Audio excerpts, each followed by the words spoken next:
Yooyaa ammaas yooyaa ilmaan ayyaa bakka jirtan marattuu nageenyi keenya ka waaqaa ka warra bubbaadhaa ka warra raamaddee sanaa dhaqqabu warra sanii bari'eef akkam nu bultan nagaa nu bultanii sanii janna warra sanii dhiheef illee akkam nu ooltan ilmaan ayyaa salaamullahi alaykum wa rahmatullahi wa barakaatu ashab harka fuune nooru qaribu anaa dhufu welcome to Shabboo Media sanii janna hunda keessanu sagantaa tayyata arraa kutaa lammaffaadhaa dirmachuu ammaa birmannaa buufata fayyaa burqaadha في كلمة اللي سينا بيتي هواس يسدي في هواس نورو اللي دو أدادتي قابسو ورولات في أرسال سان كفالات وريلة تندوني قا خطا دبره جال بيلو في دي فما كمان اللي جال غوسا وجنگا هاسو ديرا غونه هدول راغ مدني المان نسالي في سان اللي غلطو فني انا خطا لما فارامو جال غوسا في جال احمد دين قبني دي هنجرا غرا هيسلا كتسي متن بينو غرا كينيا نمو يويا ماسو يا الشمار كفونه نورو قريبو يناني السلام عليكم ورحمة الله وبركاته وعليكم السلام ورحمة الله وبركاته. ये गा बोती तेन्या बगनागा नो दुफ्ता इसनिन जन्ना मैं gara I think hangafni yon do garu bade amadi sumo fakata garu arran ugomsa bete dadarate dufe ate hangafu mala boto jalugomsa nagaru gafada tole yo pada wal golatu robe ega yo kuni batu namni fi qomana kasti walammatu sani oromo hundafu ni taha badada wajinus gabbina badada kana namni badadina dinagge qofa jaa badadin huwa hiddo kessa qaba borona biratti kanafani nageenya badada kana ne gale hundi keessanu kan dhaggeeffattan baga nagaan jiraatan baga walla geenye isinilleen Shabboo Media baga jiraatanii media Oromoo kanarra jiraatee waa'ee Oromoo kakaasu keessa tokko ta'uu keessaniif galata qabdanii nu jiraadhaa baga nu dhalattanii guddattanii tanumaaf qabsoone isin kanuma akkanaa kana faa horatuudhaafi horree asiin geenye umaatii miti nurraa dhaaltanii amma gaawuma takka isiniitu hin amalee nuti amma dabarfanne jechuu kiyya yuuba amma warra mataa buufate gadama wajjiidha.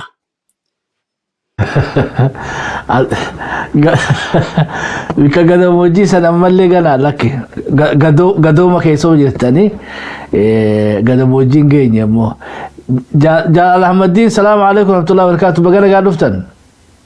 وعليكم السلام ورحمة الله وبركاته. بقرا قانو يتنسل لنا. لهذا يسلچوتو البانا ياغا سغتاتا نخوتا لما فادا هيوتا خيني خانا ولي اتفوفنا غرا ولين بيتي فاتن يا وايدنا كافتي رانف كابي مو بيتي مالي في إفاجين جالوغوم ساتي في إفاجين بيتي جالام مدين في بيتي فكاتا إساني مليوني ميكا أكامي قلمان جهنين كابيتي بابا براخي سنونيتي إرانف كابي أموتا أرى نفتن راها سوناي تشخيا تابيتي ما فريد أبدين سايز غافي في دنديسي جالوغوم سا yeroo dabrega jalbiloo fi jalwishallee waan seenaa iraaraafne waa hedduun waa haasawani ammoo kaayyoon itti waliin dhufne ka'umsa seenaa godhannu malee hawaasa qabsoo jechaaf aarsaa hedduu kafale hawaasa beeytee diinni beeytee gadootti qabatee hijaatti qabatee misoomaan boodatti hambisee gaafa sanis qabsoo deeggatanii fidhee tumee ajjeesee hospitaala dhokee mana barnootaa dhokee haqabanu harkaa diigee gatii gurguddaa hafachiisee jechuudha. Lafti tun waluma fakkaatti walumatti dhallee jechuudha. Gammoojjii hargee bahaati yoo hargee lixaa seenachumaan arsiin baalee kunnaa jechuudha. Hawaasni gammoojjii kun aarsaa gurguddaa hafalee jira.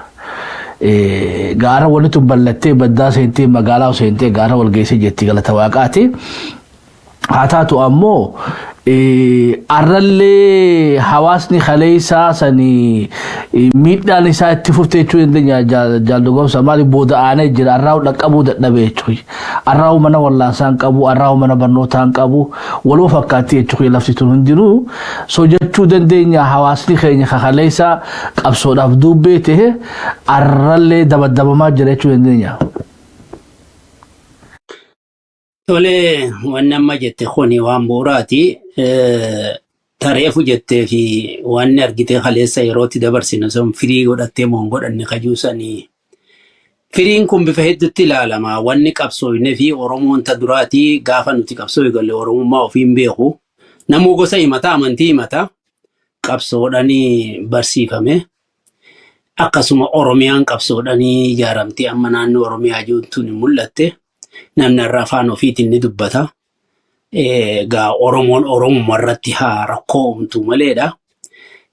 Firii cinaan gaaba ati bilchaattee muramne jechuu taate malee firii hanga baaftes ni qabdi hanga irraa beegaltes ni qabdi hanga waagin dhoytes ni qabdi. Waagin gaasilaa namattis ni dhufti mukattis ni dhufti midhaanittis ni dhufti.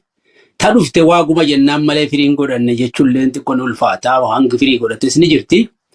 Kana habiraammoo ummanni gammoojjiidhaa kun keessafuu warri baddaa jireenyan irraa hafaa. Ammoo warri gammoojjii kun dudda lafee qabsoo bilisummaa Oromoo yoo jenne ni dandeenya. Isaan Oromummaa fi Oromiyaa gadhaabuudhaaf wareegni silaa irraa kafalamu waan hin kafalin hin qabani jechuudha. Keessafuu naannoon amma duubbee qabsoo bilisummaa Oromoo taate takka gammoojjii Anniyyaa karaan amma qumbii kun googoo kun asiin mayyuu kun yeroo bakka hundarraa qabsoon bilisummaa Oromoo safaraan dhiibamtetti uummata argitee qabsoo tanaan dhaabbatee duubatti itti ciniinnatee hafe keessa jechuudha. Har'aa uummanni kun maalifii fi waan silaa barbaadu hin argatinii maalifii fi dadhabbii isaa sanii irraa xiqqolleen shukkuummatinii hajuu kuni gaaffii nama hundaati. Gaaffii kanaaf immoo uummanni kun keessafuu waan gaaffii ati boodana gaafattu hin beeku xiqqootti seenuun barbaada. Uummanni kun bu'uura maaliif Oromummaa ofiitiif jalqaba gaafa soomalee galbeet qawwee akka barbaachiftu isa barbaachisu warra hubatee dura deemee soomalee wajjiin qawwee hidhatee ol deebi'ee jechuudha. Dura soomalee wajjiin deebi'anii ol deebi'uun suni ta duraatii miidhaa irraan geesse. Sababaa sanii tumaman. Itti aansee immoo qabsoon bilisummaa Oromoo amma gurbaan Siraaj yookaan hordofaa nuti jennuun kuni nama soomaleerraa Mahdii wajjiin dhufe jechuudha. Mahdii wajjiin dhufe gaafa Elemoosan nama 8 dhufanii isaan kana keessaa namni Oromoo isaa fi mucaa dalloo tokko Abduqaadir jennaani isaa fi Siraajii Hasan jan tokko isaan kana warri kun immoo warra qaallu je'ee qaalloma himatu qaalluu san keessatti immoo afaan Somaalee dubbatu jechuudha. Isaan kana keessa kan amma ka'ee yeroo Elemoo wareegamu namni wareegama Elemoo san bira dhaabbatee hoggaasan meeshaarraa fuudhee biraa deeme Siraajii jechuudha. Kanaafuu Siraajii gaafa asii ka'u isaan nuti humni keenya bakka lamatti adda beekuun karaa gaara Haroo Raabaa jedhamu amma namni gaa xirroo ja'an xirroo tana takkaan fudhanne xirroon achii miti. Lafa biraa waliif fidanii seenaa waan godhaniif hin qabani. Haroo Raabaa lafa seenaa lafa warri gadaa bara 8 booda fuudhuudha. Gaara Haroo Raabaa kana nuti gaara Haroo Raabaatti achi baanee lolli gaa lafa raasaati. Raasaa kanarraa lafa tarsiimoo qabachuudhaaf ijoolleen tuun ammoo Elemoo gaa fiigeeti walakkaadhaani lafa gartee qonnaa tan xaafiidhaaf qotamte. Keessatti achi ba'ee jarri sun achi deeme jechuu hogga dhaga'u amattaqii fi namni 3 jarri Amaaraa sun dhahee hogga ori'u namni nuti akka wardeetti qabnu gamaa nama ooyiruu keessa jiru tokko harkaan hawannaan ka'ee fiigee Elemoo nujudduudhani taakiyyaa lamatti adda baane saayilii lamatti jechuudha. Bakka kun karaa bookee achi bahee kun immoo karaa roo carcara kana gamanas boqqolloo keessa gaggorre ilmoo wajjini elemoon irraa jidduu dinatti hafeeti dura hoggaachi fiigugaa lafti tun lafa maasati achitti bahee rasaa sandaamee inni gachiisee akka nama du'etti gachiisetti ciisee shurraaban garaa hidhatee ciisee sana booda gaa mucaadhaan deemii bahii lakkisi dhiiseen bahuu jennaan homaati sinaan gootu hodhu hidhannoo tana akka nama du'etti fiigii bayyeen hidhannoo irraa fuudhee kaartaa fi bombii fi kan hunda of bira kaa'ee gurbaan akkasii dodoo qawweetti dhawanuu gaa xiqqoo harka kanarratti mammadaa'e malee fiigee hoggaa inni boqqolloo seenee jalaa bahu xiqqoo dhaabbatanii du'e jedhanii ka'aniitti as ori'an akkasitti heeramoo jara sanillee fixe walirratti maaliif kadura itti as fiigee obboleessa guddaadhaa. Zarraf jeega qawwee hiikkatuudhaaf as fiigee kana wat godhee kunis wandimmee jeetti as fiigee kunis aggootee jee suma ta'anii fi sadeen uchitti dhumanii jechuudha. Sanboota gaa bookirraas garayyuu irraa waan bu'eef lola guddaa irra oolle. Saniif siraaj warra karaa bookee bayesan keessaa nama sadii isaanii sadeen san fudhatee fuudhanii waliin deeman karaa labuubanii laburraan bookee miila jalaan achi galan. Jarri hungaa jarri siraaj malee gurbaa tokko ammas kan labutti dhiifnetu jira isaanuma wajjin ka Somaaliirraa dhufe inni koroneela. Kanaafuu isa sanis bakka inni itti keenya fayyaa dhabee dhiifnee achii fuudhanii nama 40 achi dhaqanii qawween sadii namni 4. San siraaj gaa gandatti galee achitti inni jalaa hafee jarri sadeen qawweechitti dhiisanii sinqii itti godhe jara kanatti godhanii gaa jarri karaa dira dhawaa deemee jechuudha. Akkasitti siraaj achitti deebi'e namni guyyaa sana achi jiru isa. Duuba yeroo amma siraaj deemee qawwee hidhatu kana warri Oromoon naannoo kanaa deemee ka qawwee hidhatee asitti deebi'e hedduudha. Kanaafuu lolli Soomaleetis isaan ni miidhe. Maaliif qawwee hidhatuuf warra Soomaleetiin wajji deemanii gool deebi'an isaantu Soomaleen deema jechuudhaan achirraa miidhan itti eegalte jechuudha. Deemtee immoo qabsoon bilisummaa Oromoo marsaa lammaffaatis jarri kun waan miidhanis itti dhagamee waan qabsoo kana karaa Soomalee kanaanis miidhan itti dhagamee fi qawwee safarkaa qabaniif nama uummata hicitti dhoyfatuu danda'u waan ta'eef qormaatan jarran faana akka hidhaa Somaaliirraa baanii mul'isii wajjin nama 42 hidhamanii 39 hidhaa turanii hidhaa bayyaa gasii tokko irraa wareegamee 40 duraan dhufanii tokko ni ganee nama 41 kachi sila Yaman irraa ka'anii tokko immoo haganee Soomaleetti fide tokko immoo Soomaleen lafa marfamanii lola irratti du'ee isaan nama 49 jechuudha namni hidhaa ture 49 keessa jaarraa qofaatu dirretti deebi'uu filate jarra kun lakkii jee warrachi taafee biyyatti faca'eetu magalee jechuudha. Kanaaf jaarraa murannoo kaleessa akeeka qabuuf jee mul'isa achitti dhufee mul'istu lafa beekaa mul'isa fuudhee waliin dhufanii jechuudha.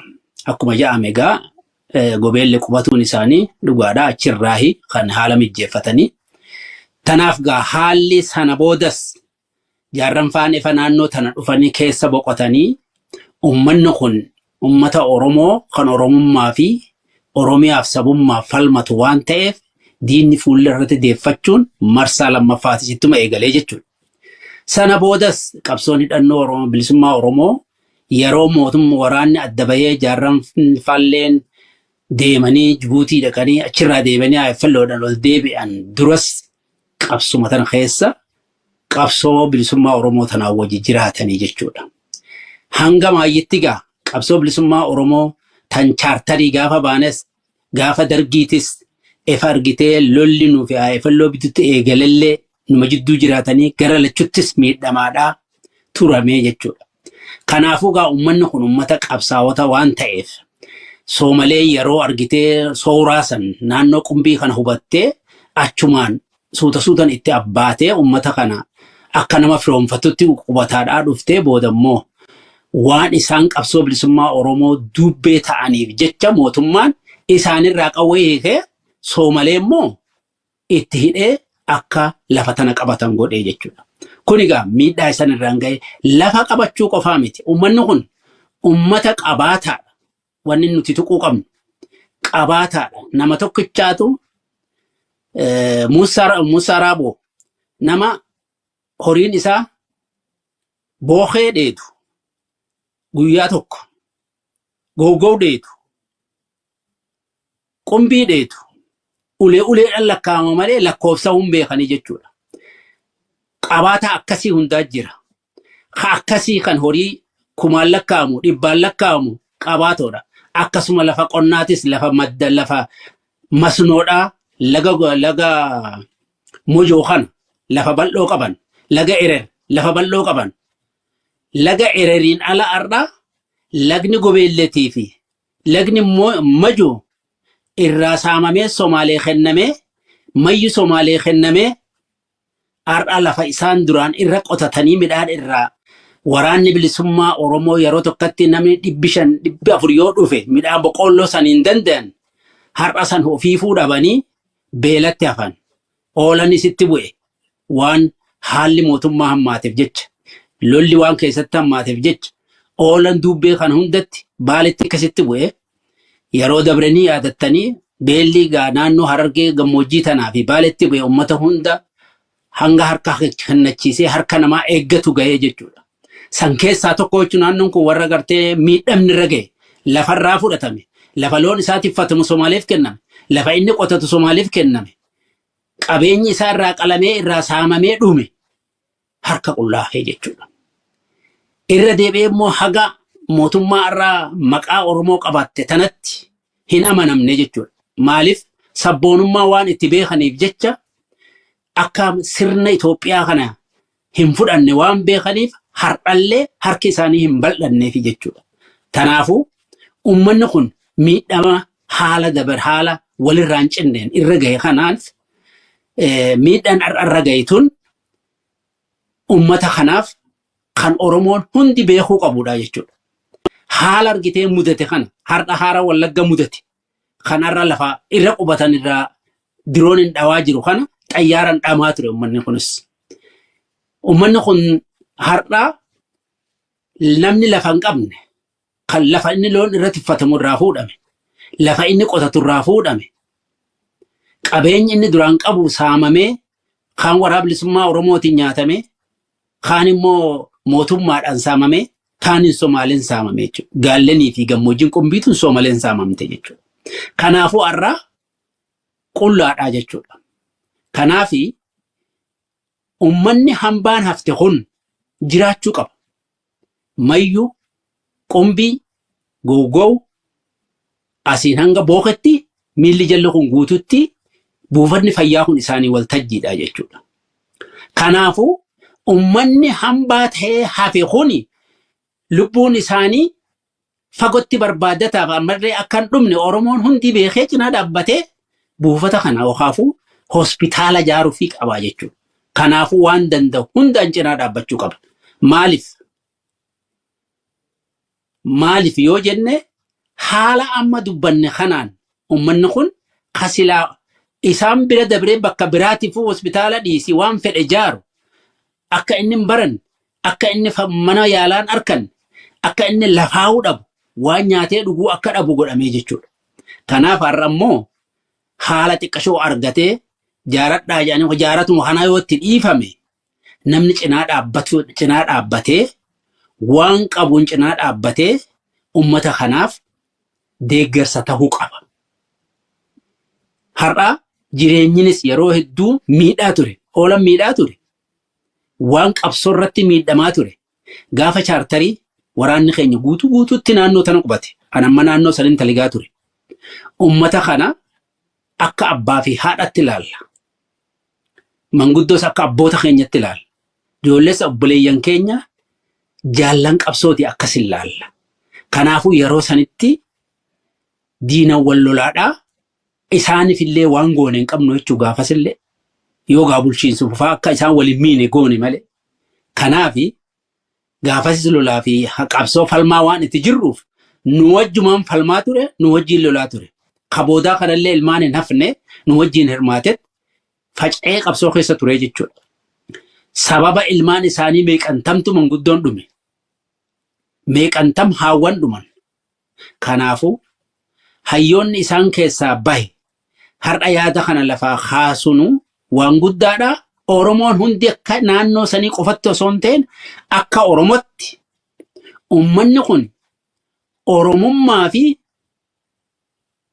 Oromiyaa falmachuuf yookaan jiraachisuuf daangaan tun ciramuun Oromiyaa cirame. Lafa isaanii qofaa miti. Lafa Oromoo hundaa cirame. Maaliif daangaa Oromiyaatu dhiphate. Lafa ummanni kun irra qubatu cicciranii Somaalee kennuun akka qaama Oromoo ciranii namaa dabarsanii kennuuti. Kana nama hubatuu qaba, beekuus qaba. Kanaafuu xiiqidhaan ummata kana cinaa dhaabbatuu qabaa jechuudha. Sirni Itoophiyummaa kalee jijjiiramee waan jijjiirame hin qabu. Yoo gullichaa daandaarraa naannessan malee, maqaa yoo naannessan malee, maqaa qofa maqaa Oromootti laxxafan malee waan Oromoo dhaabbate hin qabu.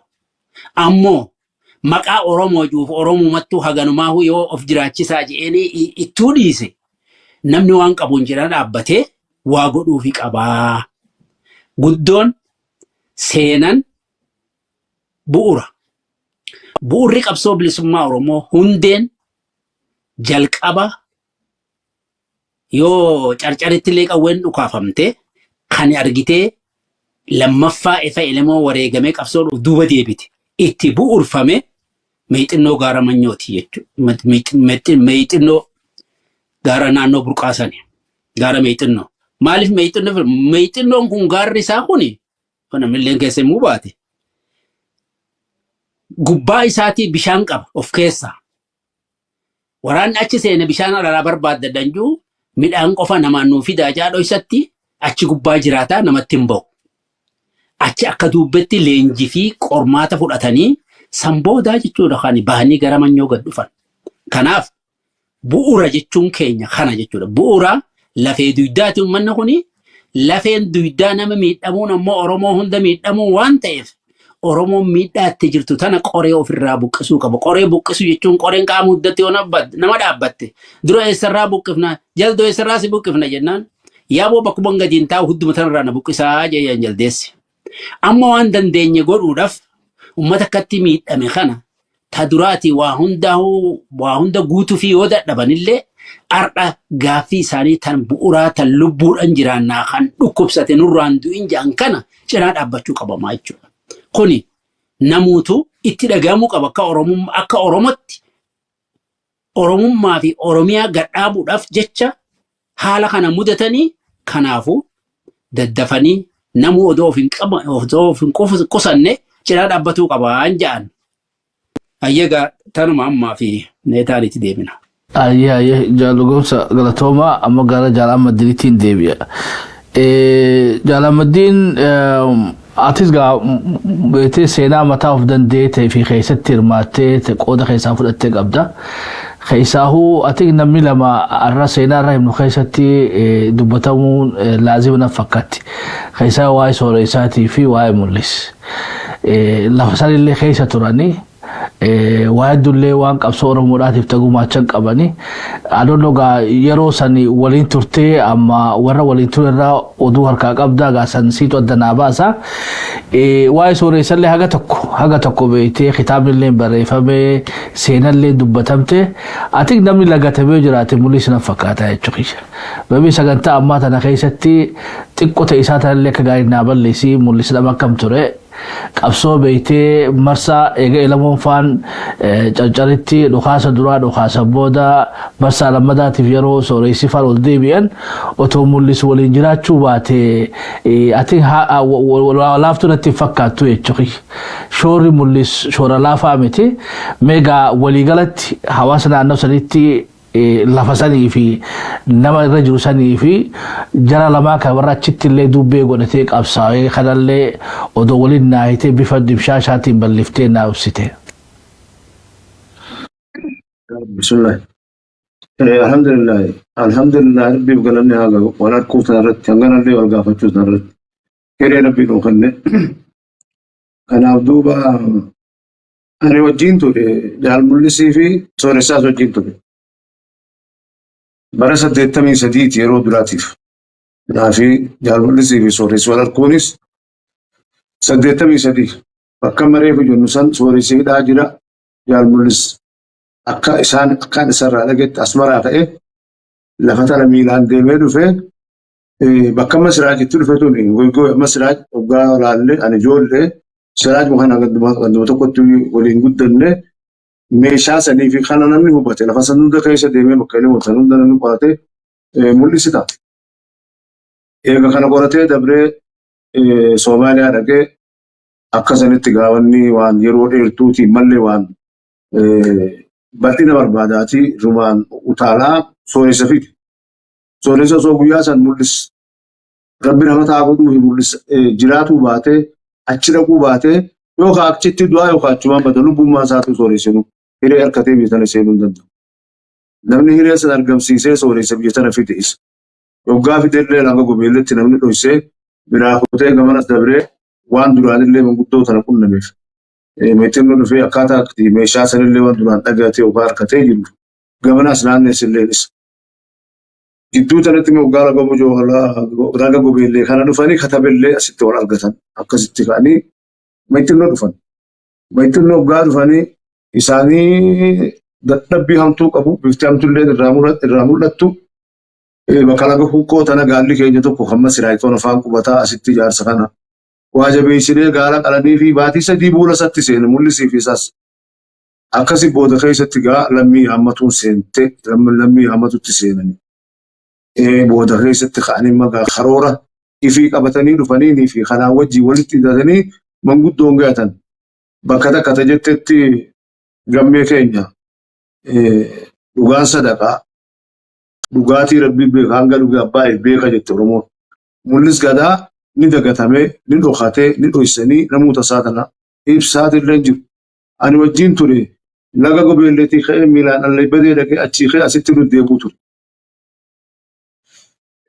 Lafaati isaa rabbi qofaaf beekaaf. Kanaaf duuba sooressi jiraata akkam ta'a yoo jenne yoo mul'isi jiraatin hin jiraatu hojeetumaa yaadan akka nama ijoollee waggaa sadi isaanii wajjin jirutti yookaan nama waan san hundaa wajjin jala deemee eegutti kaanis hoogganaa kiyya ta'e hoggaan akka mizaana laalutti mul'isi yoo jiraatin hiiroo sooressinuu jiraata yoo qabu qabsummaanuu sossooti maaliif bakka ulamaa'ii qunnamuu manguddoo qunnamuu magaalaa seenuu dabballoota ijaaruu waan kana sossoon guddatee ba'asaati. Akkasitti duuba gaammaa akka reefu jennutti 70 waggaa sooressi qabamee 75tti ba'ee 75 kana keessatti malaga gobeellee dhufanii asirraa meexxinootti dabran. Sooressi waggaa gattaa'e mul'isin taa'u uummata keessa bobba'a. Yogguu takka sijaajaa fudhatee yogguu takka illee quluu fudhatee wiistaa fi kanallee hedduu deemu ture. Ani kanaaf gaaseenaan jaal mul'is karaa hundatti karaa hedduutti dagatamtee jirti. Qabsaa'ota keessatti illee eeguma gartee dhaabni kun lama ta'e illee adda bilisummaa adda salaamallee keessa ture adda bilisummaa Oromollee keessa ture. Bakka lamaan tana keessatti illee gabayaa ofii qiimaa isaan arkanne. Kanaaf ni talisaawee uummanni Oromollee ni taliseesse qabsaa'onni wajjin qabsoo godhanillee ni taliseesse lafatti hambise qacuun qaba. Maalitti namoota hedduu mul'is hin geenye kan waan takka illee dalagaa fi adeemsa keessatti yookiin hojii keessatti illee isaan geenye hedduu nafe dubbatame. Kanaaf gaawaa tajaajila mul'is illee bakka tanaan hedduu waan dhokattee jirtuuf hedduu ni dhokatamee jira. Tasooresaatis amma gaarra deebi'ee meeshaan amma waggaa gadii dhufan harka qullaa dhufanii yoggaan maan tana laga gobeellee kana dhufan waa xiqqoo waan taateefuu qawweelee lallaaftuu takka harkatanii achirraa kanii as dhufan asitti maan tana manguddoo walii qabatanii horas akka hora sabatti taa'anii ijaaranii achii boodatti gaagaraa mandootiif yookaan gara mataa raammisaan achi qaxxaamuran. Kanaaf duuba gaawwaanii qabsoo keessatti harkee yookaan isaan irratti harkee namni sadii seenaa yoo wal caalchifate hayyudurummaa fi dhagayamaa fi karoora kanaa waan duratti yoo caalchifate adeemsaa fi dalagaa keessatti mul'isa wanti caalchifate hin jirtu sooressillee. Maaliif namni miilaan ka'ee asmaraa ka'ee lafa tana dhufe asii ka'ee madheerarra ba'ee bakka san dhaqe achii ka'ee maas miilaan deeme sooressan kuma sanuu hidhataa inni lafa miilumaan deemee lafaa jira. Kanaaf duuba gaammallee Mogadishoo ka'ee miilaan dhufe asii ka'ee achi dhaqa. Gaafa amma shaattaraa kaa'atu mul'is kuni akkasanii duuba gaa hedduu dhokatanis kun ni jira. Hangaan keessa jirutti 83 hoggaan dhufe isaan maajiraatiin dhufe. Anggasan keessatti mallee Ismaala fa'u kanuma miilaan deemu kanuma walii gad deemu Amaaraa jira jedhanii sodaanne Tigreera dhaabbattiin sodaanne akkasitti deemuun harkee lafaatiin isaa guddoodha.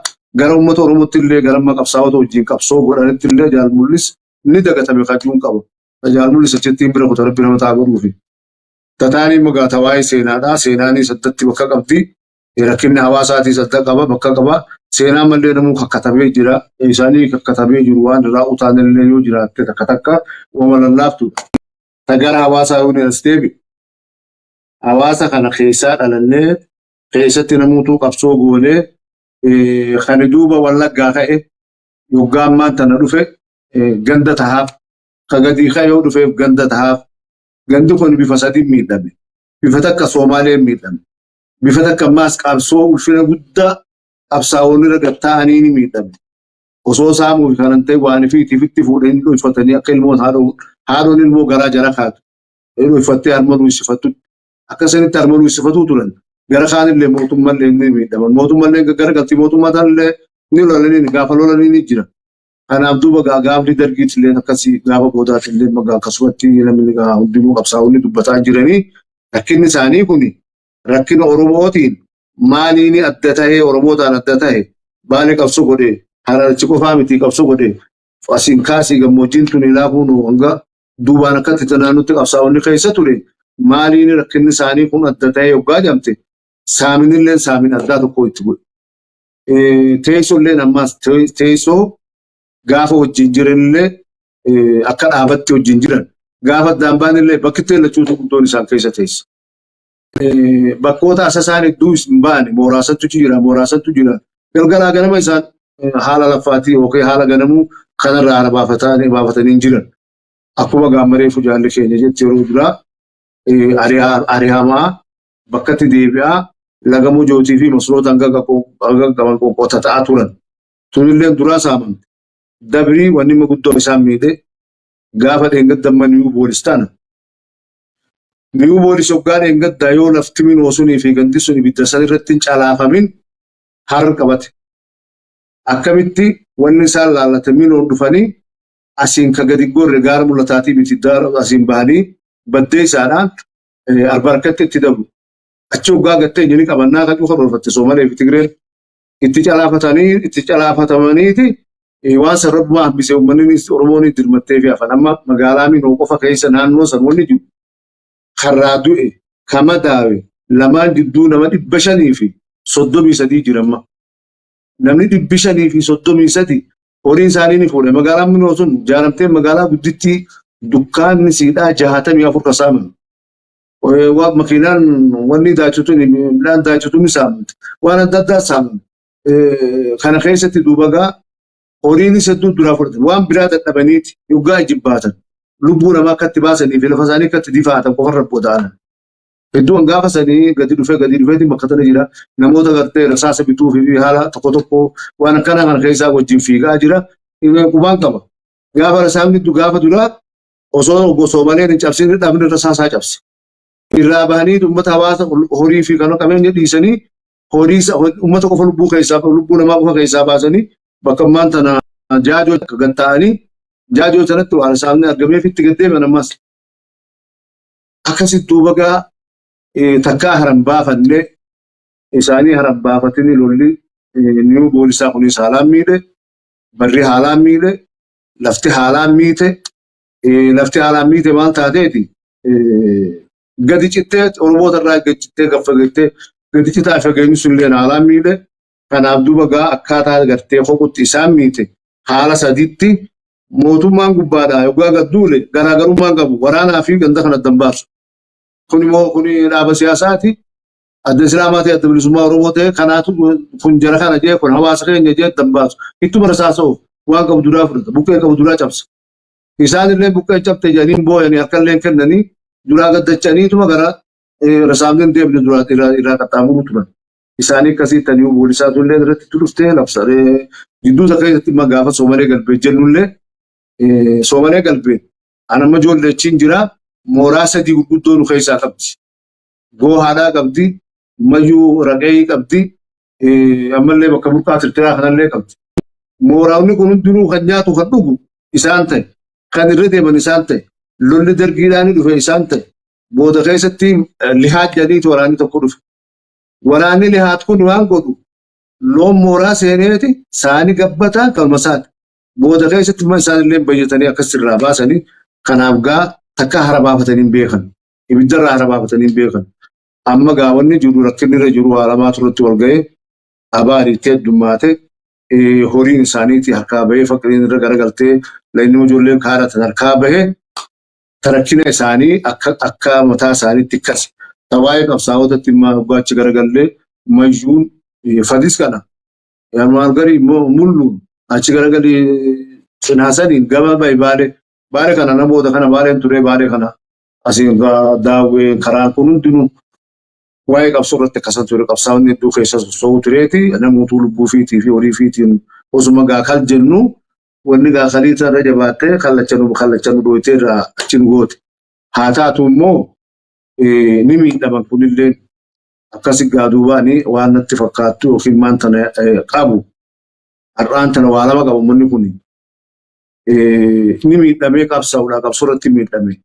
Eegasiin mallee yeroo inni kun harka adeemtee harka isaa lafa qabatan amma ni dhaqan amma lafa san dhiyootanaan dhaqe dhiyootana dhaqeetiin keessa deemee wallaahi siin jee nama yaachisa harkaan isaanii nama yaachisa.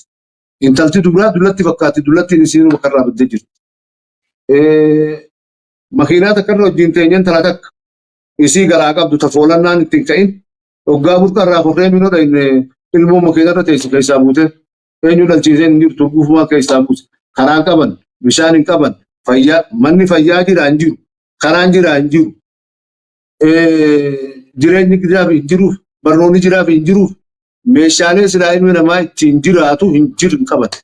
Gara rabbiiti immoo gaanagaa qaban waan ta'an uummattillee numa jiraatanii ani kanaaf miila kiyyaaniin keessa deeme, immoo booduma tanaan keessa deeme, dhuuma tanaan keessa deeme, hoggaan keessa deeme ilaale bishaan dhabaan mana fayyaa dhabaan, karaa dhabaan, akkasanitti duuba gaawwaan adda addaa dhabaan. Amma magaalaan minootiif huuqaa jidduu kiiloomeetira 130 intalti cinimuun itti taate osoo minoo irraa deemte wannan geenye hariiroon geenye ilmoon keessaa buuti. Lafti tun lafa qaba lafa bu'ii gaaraati akkatti makiinaa kombojju.